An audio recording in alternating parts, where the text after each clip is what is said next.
We're given the rational function f of x equals 2x divided by x squared minus 1, and we want to find its domain. The domain is all the real numbers for which the function is defined. So we can find where the function is not defined by taking its denominator and setting it equal to 0.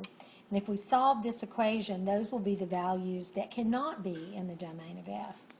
So x squared equals 1, and x would be equal to plus or minus the square root of 1, which is 1.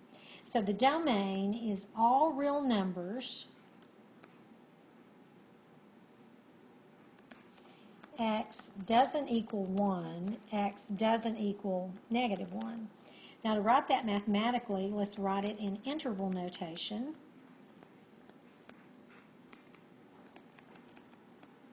And so in interval notation, we'll have negative infinity to negative 1, union negative 1 to 1, union 1 to infinity. And this is the domain of this rational function.